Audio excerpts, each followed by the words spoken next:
주님께서 여러분을 통해 하실 일을 기대합니다. 하나님께서 저를 통해 하실 일을 기대합니다. 하나님께서 교회를 통해 하실 일을 기대합니다.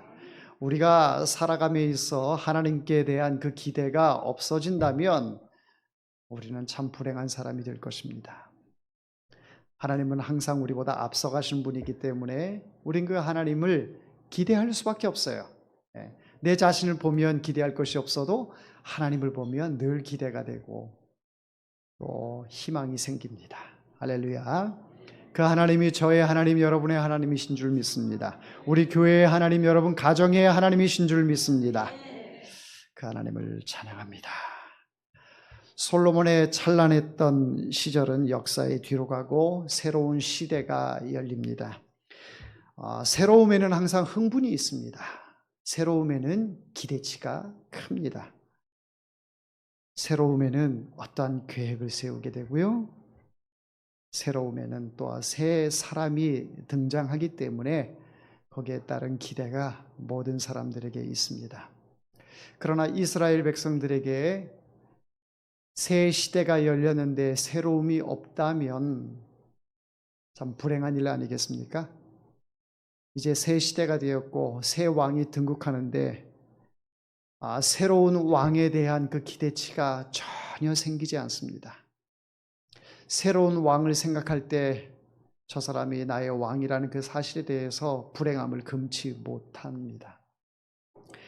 이스라엘 백성들에게 희망이 점점 사라집니다. 하나님에 대한 기대감이 없어집니다. 이스라엘 백성들이 다윗 시대를 겪었고 솔로몬 시대를 겪으면서 이제는 이 나라는 하나님께서 통치하는 신정국가로서 다른 사람의 눈치를 보지 않고 다른 국가의 지배를 받지 않고 하나님의 통치 속에서 하나님의 은혜 속에 거하며 하나님께 마음껏 제사를 드리고 하나님을 찬양하며 하나님의 나라가 임한 것을 이스라엘 백성들이 그 기쁨을 만끽하면서 살아가는데 이제 이스라엘의 4대 왕 르호보암이 왕이 되어서 사람들의 이 마음이, 이 흥분된 마음이 계속 이어져 가야 되는데 전혀 기대가 되지 않습니다. 암울한 시대로 들어갑니다. 빛이 보이지 않는 어두컴컴한 그 터널로 들어갑니다. 안개가 척한 그 강을 헤엄쳐 가는 그 영자의 마음속에 앞이 보이지 않으니 두려움뿐이고 어디가 목적지인지 가늠할 수 없어 이내 포기하는 이런 모습들이 있습니다.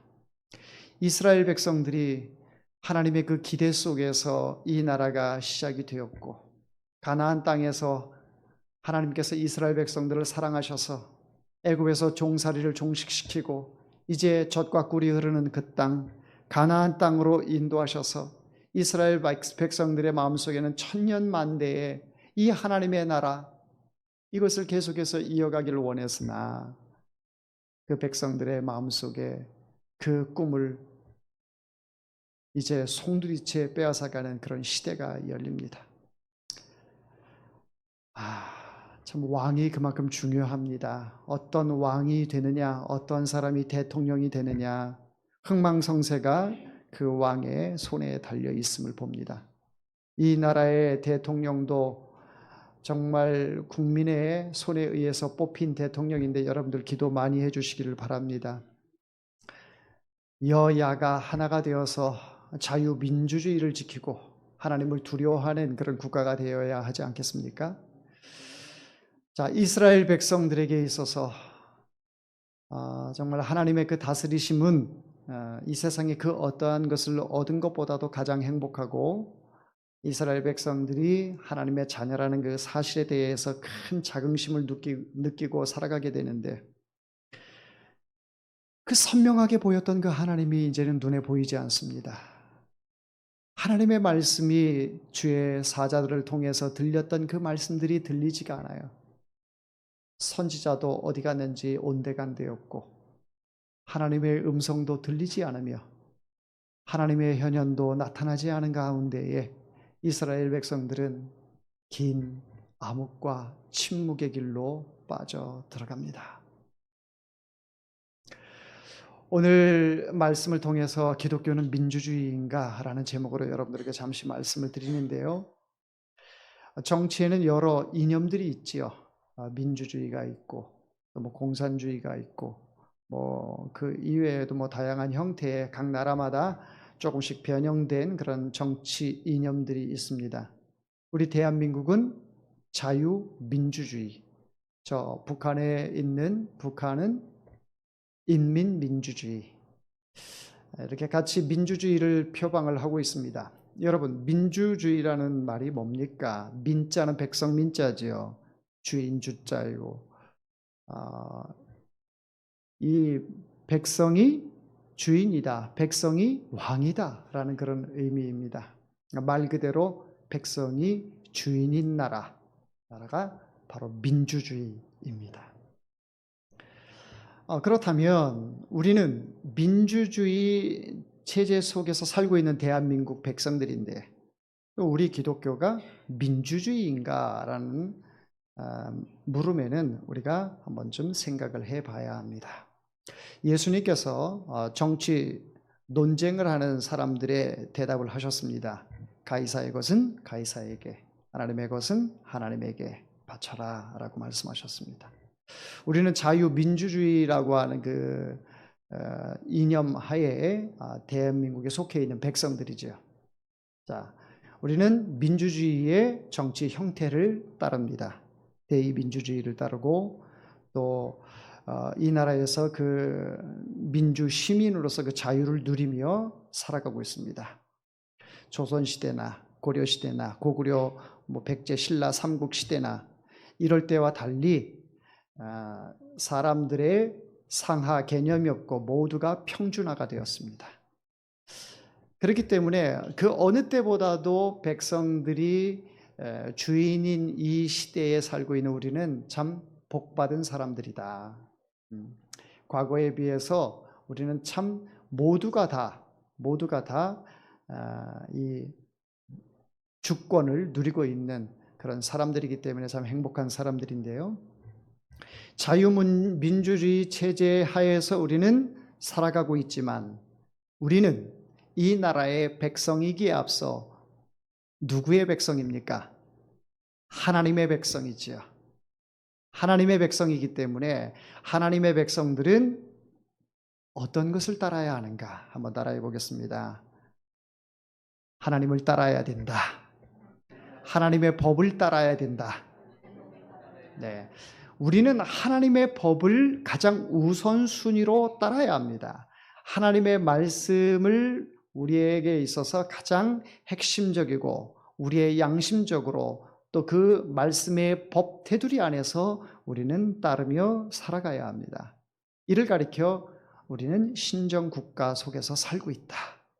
기독교는 결론적으로 말씀을 드리면 민주주의라기보다는 신정 정치를 하는, 신탁 통치를 하는 그런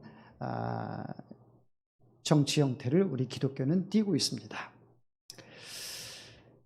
그래서 우리는 가장 지켜야 할 법이 이 나라의 법도 지켜야 하지만 가이사의 것은 가이사에게, 하나님의 것은 하나님에게 라고 하신 그 말씀처럼 이 나라의 법도 잘 따라야 하지만 더 우선순위로 여겨야 할 것은 하나님의 말씀의 법을 따를 때에, 그 말씀의 법을 따를 때에 하나님께서 가장 안전하게 보호하시고 지켜주십니다. 법을 따르지 않는 사람들이 판치는 세상이 되면 안 됩니다. 하나님의 법을 따르지 않음에도 불구하고 복을 받고 산다. 하나님의 법의 테두리에서 벗어났는데도 그 사람이 잘 먹고 잘 살고 이 세상에서 모든 사람들에게 칭찬을 들으며 추앙을 받는 사람이 된다. 사람들의 눈에는 그렇게 보일지 몰라도 하나님은 그렇게 보지 않습니다. 하나님께서는 우리가 죄를 지을 때마다 꿀밤 주시고 징계 내리시고 이런 분이 아니세요. 하나님 뒤끝 장렬하신 분이기 때문에 계속 킵해 두십니다. 계속 킵해 두세요. 그래서 때가 되면 심판의 대상자로 구원의 대상자로 알곡과 쭉정이가 반드시 드러나게 돼 있고, 그때가 되면 슬기로운 다섯 처녀는 신랑을 맞이하게 될 것이고, 미련한 다섯 처녀는 기름 준비하지 못해서, 깨어있지 못해서 신랑이 내가 너희를 도무지 알지 못한다라고 문전박대를 당하게 될 것입니다. 사랑하는 성도 여러분, 여러분들은 늘 깨어서 기름 준비하고 신랑 되신 예수 그리스도가 다시 오시마 약속하신 그 약속을 붙들 수 있기를 주의 이름으로 축원합니다. 자, 우리는 민주주의라고 하는 그 국가 테두리 안에서 살고 있지만 더 앞선 법이, 상위법이 하나님의 말씀이다라는 것을 여러분들 꼭 기억하시고,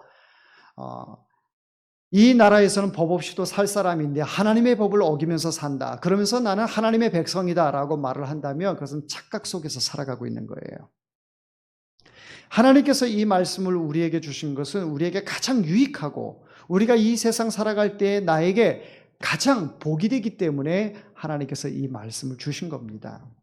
이 말씀을 벗어날 때 하나님의 음성이 들리지 않고요, 이 말씀이 내 가슴에 임하지 않으면 하나님의 모습이 보이지 않아요.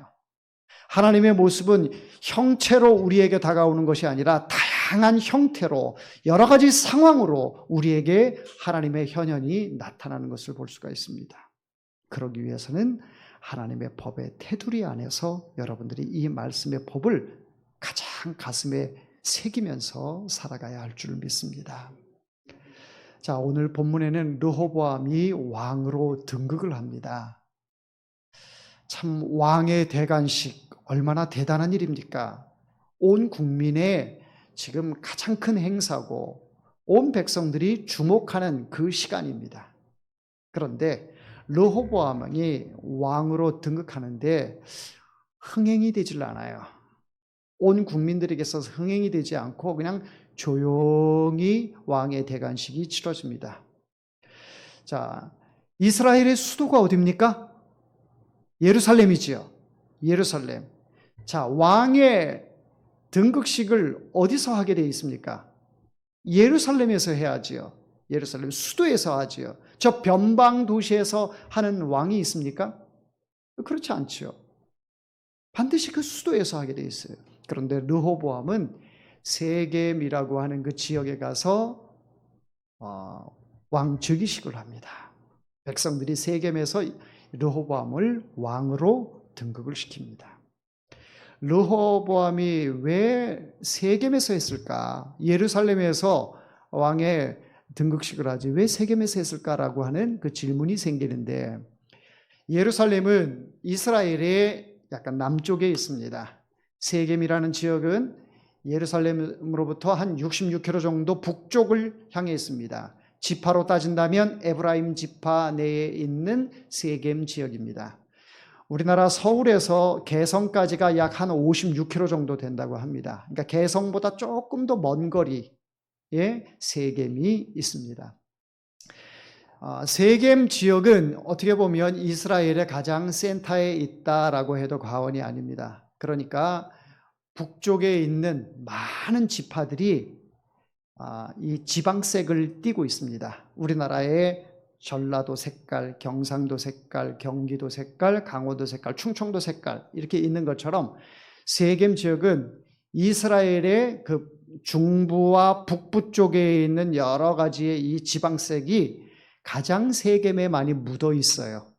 그렇기 때문에 세겜 지역에서 왕 즉위식을 하게 된 것은 남쪽에 수도가 있지만은 북쪽에 있는 사람들의 그 마음을 많이 헤아린 처사라고 보여집니다. 그래서 온 이스라엘 백성들을 아우르기 위해서 세겜 지역에서 왕의 즉위식을 하게 되는데, 이때에 여로보암이 찾아옵니다. 사실 여로보암은 솔로몬의 충신이라고 제가 말씀을 드렸죠. 그렇게 지혜롭고 또 일머리가 있고 센스가 있고 왕에게 충성하는 그런 충신이었는데, 아이야라고 하는 선지자가, 하나님의 사람 아이야가 하나님께서 계시를 주셔서 예언을 하게 되는데, 이 여로보암이 왕이 될 것이다. 그런데 길지는 못할 것이다. 예언을 해요. 근데 이 사실을 솔로몬이 알게 되지요. 솔로몬이 알고 나서 여로보암을 죽이려고 합니다. 그러니까 여로보암이 이제 솔로몬에게 죽임을 당할 수는 없으니 이 망명을 가게 되는데 어디로 갔습니까? 애굽으로 갔습니다. 애굽으로 가서 거기서 생활을 하다가 이제 때가 되어 솔로몬이 죽었다. 또 여러 장수들이 죽었다. 솔로몬과 함께하던 나를 대적하고자 했던 그런 세력들이 죽었다라는 소식을 듣고 사람들이 이제 여로보암에게 와서 왕이 죽었으니까 우리 고국으로 돌아가자라고 해서 이제 여로보암이 고국으로 돌아온 겁니다. 그래서 이스라엘에 어떻게 보면 대표격이 되어서 르호보암이 왕이 되었는데 왕한테 우리가 이런저런 이 백성들의 그 대의를 이 왕에게 한번 알아보자라고 여로보암을 대표로 뽑았습니다. 그래서 여로보암이 르호보암에게 나아갔습니다. 세겜 지역에서 이제 왕의 즉위식을 하는 르호보암에게 가서 여로보암이 이야기를 합니다. 왕이시여, 왕이시여. 왕께서 이제 솔로몬을 이어서 왕이 되었는데 이 백성들의 지금 이 세금이 너무 과합니다. 그리고 노역이 너무 심합니다. 그래서 이 백성들의 세금을 좀 감해 주시고 또 노역들을 조금 풀어주셔서 민주주의의 형태를 통해서 이 백성들이 정말 평안하게 살 수 있도록 왕께서 그런 통치를 하신다면 당신이 우리의 왕이 될 것이고 우리는 당신의 종이 될 것입니다. 당신을 섬길 것입니다. 라고 이야기를 해요. 그랬더니 르호보암이 그 얘기를 듣고 즉답을 하지 않습니다. 그래, 생각 좀 해볼게. 3일 뒤에 다시 오거라 이야기를 합니다. 3일에 말미가 생긴 거예요. 이 3일 동안 이제 르호보암은 여러 대소신료들의 이야기를 듣습니다. 먼저 솔로몬 시대의 그 충신이었던 그 노인들, 그 관료에 있던 그 노인들에게 묻습니다. 여보시오. 여로보암이 2차 저차에서 이런 요구안을 상소를 했는데 어떻게 하면 좋겠어? 노인들이 이야기를 합니다. 좋습니다. 제가 선친과 함께 일을 할 때에 선친께서 솔로몬 그 예루살렘 성전을 짓고 또 이 왕궁을 짓느라고 너무 백성들이 고생을 했습니다. 20년 동안 그 고역은 이루 말할 수가 없었습니다. 거기에 따른 여러 가지 세금도 너무 부담이 됐고요. 먹고 살기 퍽퍽한데 여러 가지 그 모습들이 백성들에게 힘에 붙여서 그들의 세금을 감해주고 또 그들의 노역을 풀어준다면 당신은 위대한 왕이 될 것입니다. 이렇게 노인들은 이야기를 했습니다. 그래? 잘 알겠소. 그러면서 이제 르호보암이 함께 자라난 그 친구들, 어떻게 보면 귀족들이죠. 귀족 그 젊은이들에게 묻습니다. 너희들은 어떻게 생각하느냐? 그랬더니 그 친구들 신하들이 듣더니 왕이시여, 그것은 바람직하지 않습니다. 바람직하지 않고 오히려 왕을 더 우습게 여길 뿐입니다. 왕의 위엄을 보이십시오. 왕의 위엄을 보이려면 아버지 솔로몬 왕이 했던 것보다 더 강하게 멍에를 쥐어줘야 합니다. 그냥 풀어주면 자기네들이 잘난 줄 알고 기어오릅니다. 안 됩니다. 종들은 눌러야 됩니다. 밟아야 합니다. 그래야 찍소리 못하고 순종합니다. 솔로몬은 새끼손가락이라 할지라도 르호보암은 허리와 같습니다. 그만큼 솔로몬이 한 그 세금과 노역이 손가락만큼 작았을지라도 당신은 더 크게 하셔야 합니다. 그래야 이 나라가 잘 통치가 될 것입니다. 이렇게 이야기를 합니다. 르호보암이 그 이야기를 듣더니 이제 평가를 내려야 되잖아요. 결정을 내려야 합니다. 그런데 어디에 손을 잡습니까? 젊은이들의 손을 잡습니다. 젊은이들의 손을 잡고 그들의 의견을 따릅니다. 그래서 이제 3일이 지났습니다. 3일이 지난 뒤에 여로보암이 르호보암 왕에게 와서 왕이시여 어떻게 결정을 하셨습니까? 묻습니다. 그랬더니 르호보암이 나 결정했다. 어떤 결정을 했습니까? 성경을 보도록 하겠습니다.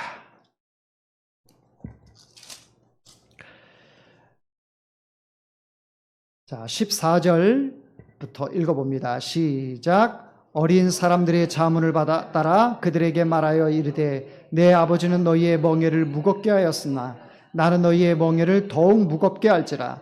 내 아버지는 채찍으로 너희를 징계하였으나 나는 전갈 채찍으로 너희를 징치하리라 하니라. 왕이 이같이 백성의 말을 듣지 아니하였으니 이 일은 여호와께로 말미암아 난 것이라. 여호와께서 전에 실로 사람 아히야로 느바스의 아들 여로보암에게 하신 말씀을 이루게 하심이더라. 아멘.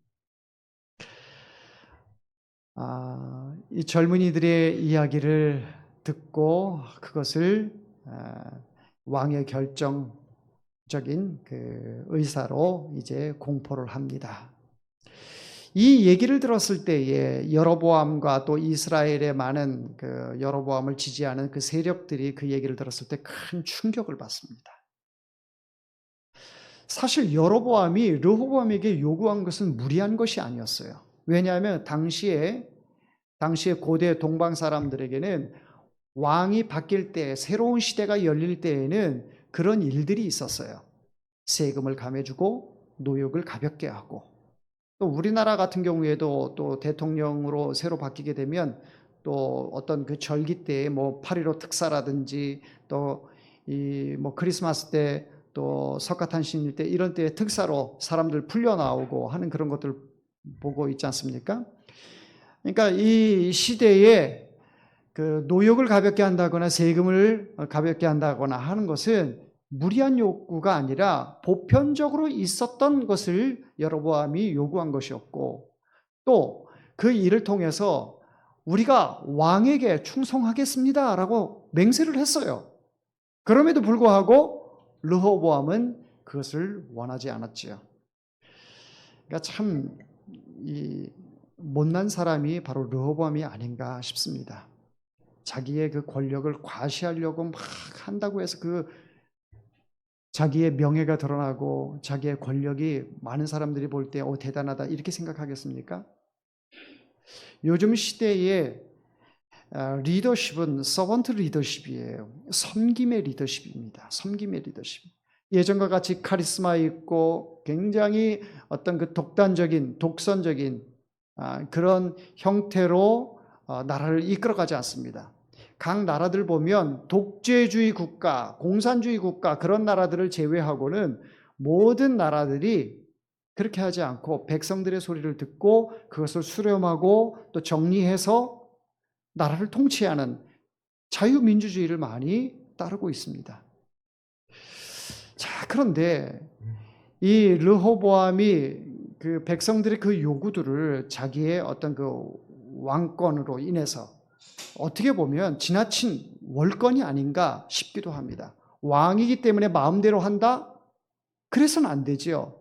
사실 왕의 규례가 모세 시대에 있었습니다. 왕의 규례가 무엇이냐면 이스라엘의 왕이 되는 사람들은 하나님이 선택한다. 또 율법의 모든 말과 규례를 지켜야 한다. 평생 율법을 옆에 두고 읽어야 한다. 좌로나 우로나 치우침이 없어야 한다. 하나님을 경외하는 자여야 된다. 이 왕의 규례예요. 왕의 규례가 한 10가지가 다 소개할 수는 없고요. 자, 이런 왕의 규례가 있는데 르호보암은 여기에 하나도 부합이 되지 않습니다. 하나님을 경외하지도 않고요. 좌로나 우로나 치우치지 말라고 했는데 그렇지도 않아요. 간신들의 이야기를 듣고 거기에 치우쳐서 나라를 통치합니다. 하나님의 율법의 말씀, 이 말씀을 항상 옆에 두고 그것을 읽고 그 말씀대로 하나님께 기도하면서 백성들을 통치해야 되는데 그런 모습도 하나도 없습니다. 그런데 르호보암이 왜 이런 정치 형태를 띄었을까 궁금증이 생기는데, 여러분, 이 교육이라는 것이 그래서 그렇게 중요합니다. 르호보암의 어머니가 누구냐면 이 나아마라는 여자인데 암몬 족속의 여인입니다. 암몬 족속. 그러니까 솔로몬이 여러 나라의 그 여자들을 왕비로 삼았잖아요. 처첩으로 삼았잖아요. 그때 암몬 족속의 여인을 아내로 삼았는데 그 여인의 사이에서, 그 여인과 사이에서 낳은 아들이 바로 르호보암이에요. 그러니까 이스라엘은 거의 모계 사회입니다. 그러니까 어머니를 통해서 교육을 많이 받아요. 젖을 물리면서 하나님의 말씀을 읽어주고, 또 하나님의 마음이 무엇인지, 하나님의 뜻, 하나님께서 이스라엘을 얼마나 사랑하시니 그것을 모세 율법을 통해서, 말씀을 통해서 이 자녀들에게 가르쳐요. 그런데 암몬 족속 출신의 이 여인이 르호보암을 어떻게 키웠겠습니까? 암몬 족속이 섬기는 그 신을 가르치고 하나님의 말씀을 들려주는 것이 아니라 우상을 숭배할 수 있도록 그렇게 교육을 했으니 르호보암이 자라면서 여호와를 경외한다, 율법을 옆에다 두고 항상 그 말씀대로 살아간다라고 하는 것은 만무한 일이지요. 그러니까 왕의 규례에 하나도 부합된 것이 르호보암에게는 없었어요. 하나님께서 다윗에게 기름 부으심에 이 기름 부으심이 없는 거예요. 그러니 르호보암이 통치하는 그 나라는 불보듯 뻔한 거죠. 뻔한 거예요. 자, 그런 가운데 르호보암이 하는 이 정치 형태를 보면서 이제는 여로보암이 마음을 굳힙니다. 어떻게 마음을 굳혀요?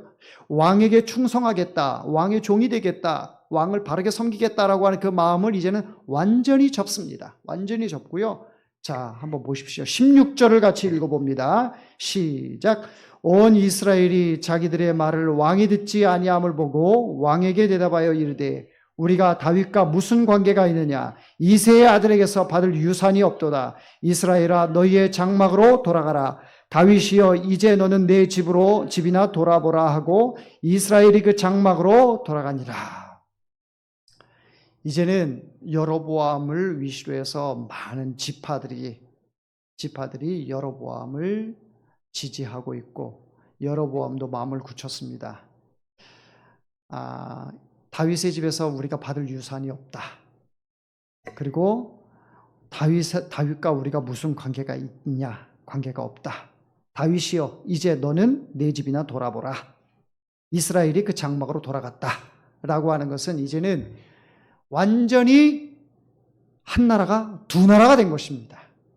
통일 왕국이 분열 왕국이 되고 만 거예요. 새로운 왕이 생겼을 때에 잘 안 되던 것도 잘 되도록 하는 그 기대감이 있잖아요. 그런데 잘 되던 것도 이제는 안 되는 쪽으로 이 르호보암 왕이 정치 형태를, 정치 색깔을 보이니 이제는 나라가 하나가 될 수가 없습니다. 10지파가 여로보암을 이슈로 해서 이제 똘똘 뭉치게 되었고 하나가 되었습니다. 그리고 남쪽에는 유다 지파와 베냐민 지파 두 지파만을 제외하고 10대 2로 갈라서게 된 거예요. 분단 국가가 되고 말았습니다. 비극이 아닐 수 없습니다. 여러분, 이러한 일이 진행이 된 것은 누구의 죄 때문에 그렇습니까? 솔로몬의 죄 때문에 그렇습니다. 솔로몬을 생각하면 가장 하나님으로부터 복을 받은 사람인데 어떻게 보면 가장 그 솔로몬을 통해서 이스라엘 백성이 분단되는 가장 아픔을 준 사람이 또한 솔로몬이 아닌가 싶습니다.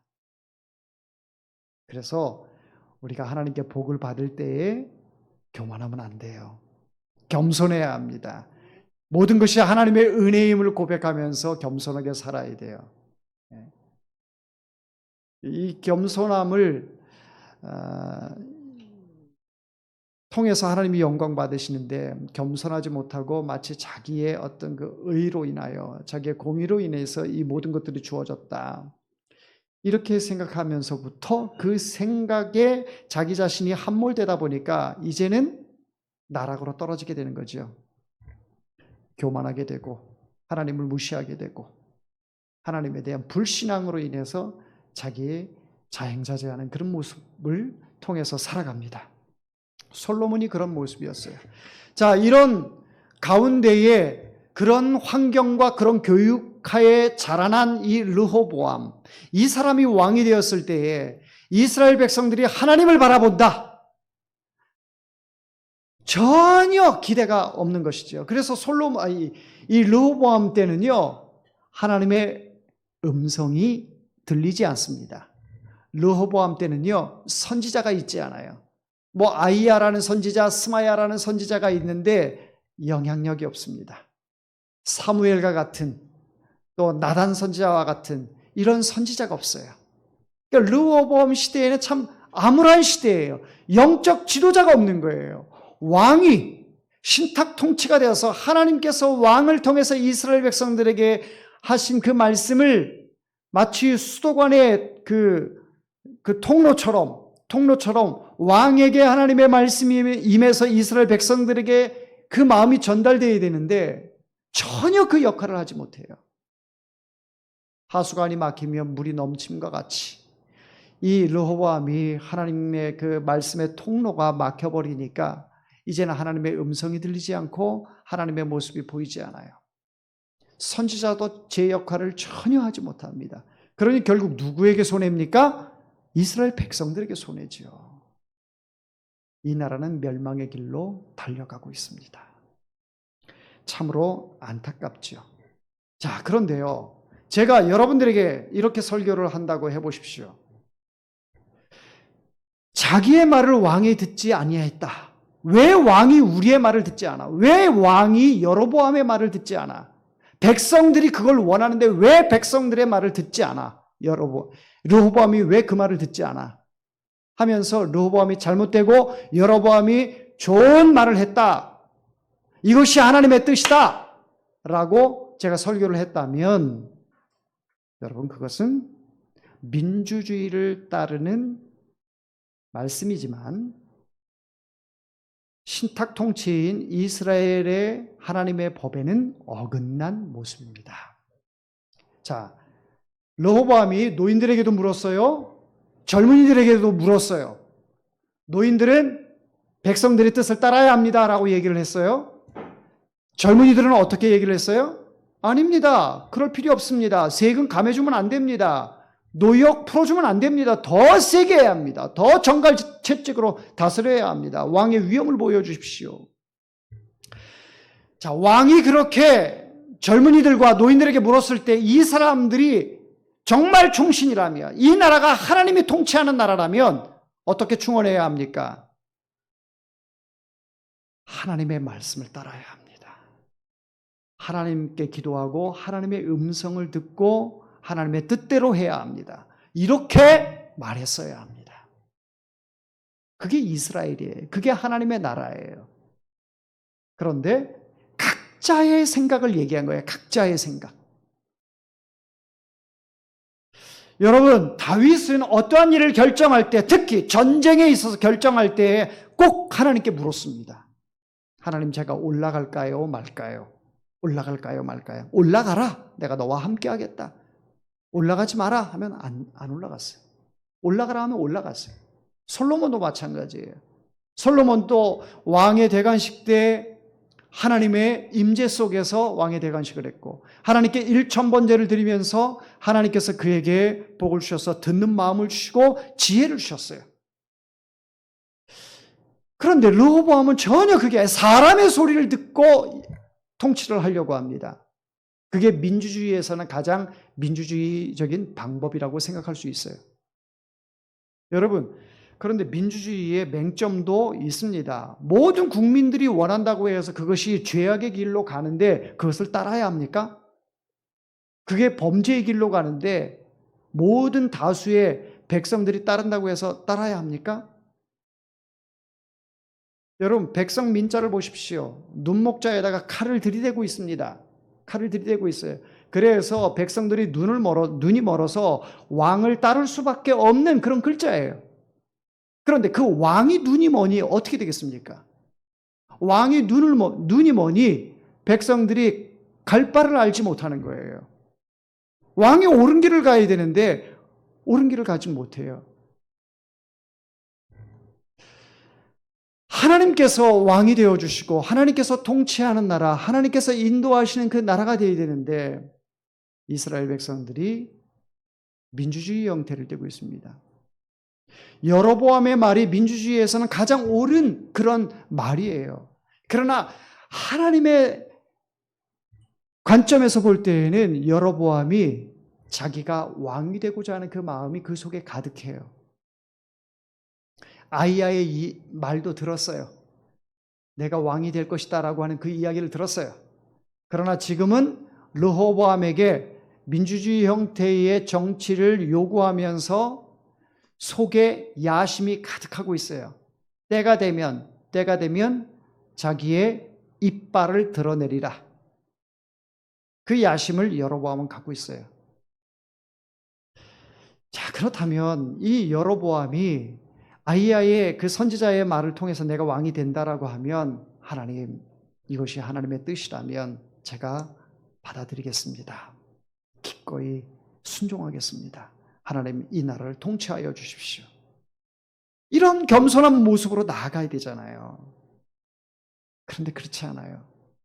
백성들의 마음을 샀어요. 여로보암은 백성들의 마음을 다 샀어요. 그래서 10지파가 여로보암에게 다 마음을 빼앗겼어요. 당신이 원하는 대로 당신을 왕으로 삼아서 이 나라를 통치했으면 좋겠다. 마치 사사시대에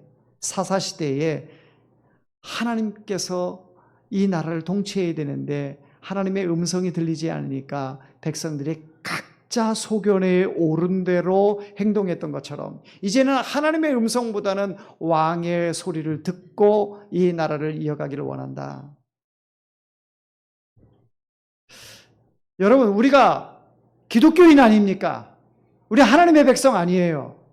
그러니까 하나님의 백성이라는 게 뭐예요? 하나님의 백성이라는 것은 하나님의 법을 따라야 하는 사람들입니다. 하나님의 법이라는 것은 우리는 무엇을 주목해야 되냐면 하나님의 입을 주목해야 돼요. 하나님께서 뭐라고 말씀하시는지, 하나님의 마음이 어떠신지. 왜냐하면 하나님은 전능하신 분이고 하나님은 완벽하신 분이에요. 하나님은 우리를 대할 때 가장 좋은 것으로, 가장 선한 것으로, 나에게 가장 유익한 것으로 허락하신 분이 하나님이세요. 거기에서 내가 불평불만은 있을 수 있어요. 하나님, 이거보다 난 이게 더 좋은데요? 나의 소견이 더 좋은 것을 선택할 수는 있겠으나 그러나 안 좋은 것을 선택한다 할지라도 그것이 나에게 가장 유익하기 때문에 하나님이 주시는 거예요. 왜? 나보다 나의 체질을 잘 아신 분이 하나님이시기 때문에. 나를 누가 만드셨어요? 하나님이 만드셨기 때문에. 나를 만든 분이 나를 가장 잘 아세요. 사랑하는 성도 여러분, 자, 이스라엘 백성들이 정말 하나님의 말씀에 귀 기울이고 하나님 말씀에 관심이 있어야 되는데 이제는 왕의 입을 주목하고 있고 백성들의 입을 주목하고 있으니까 더 이상 하나님의 음성이 들리지 않고 하나님께서 역사하심이 보이지 않는 거예요. 그런 시대에 살고 있는 그 백성들은 참 불행한 사람들입니다. 자, 반면에 우리 시대에 하나님의 말씀을 듣고 하나님의 말씀을 따르며 하나님 안에서 살 수 있는 우리는 행복한 사람들이죠. 할렐루야. 하나님의 말씀을 들을 수 있고 그 말씀이 나의 영의 양식임을 날마다 먹을 수 있으니 우리는 행복한 사람이고 감사할 따름이지요. 늘 하나님께 영광에 감사를 올려드린 여러분들 되기를 바랍니다. 그러므로 기독교는 민주주의 국가 안에서 살고 있지만은 하나님의 법을 따르는 신탁 통치의 백성인 줄 믿습니다. 하나님께서 여러분들의 마음을 주장하시고 하나님께서 여러분들에게 말씀을 주셔서 그 말씀이 힘입어서 우리는 날마다 하나님의 나라 저 천성을 향해서 성화되어 가는 가정 가운데 날마다 어제보다 오늘이 더 기쁘고 행복하고 더 뜨겁고 오늘보다 내일이 더 감사하고 하나님의 영광을 체험하는, 그래서 천국에 이르면 완전한 구원이 완성이 되는 영화의 단계로 들어가는 그런 지금 성화의 과정을 우리는 가고 있다는 사실을 꼭 기억하시기를 바랍니다. 기도하겠습니다.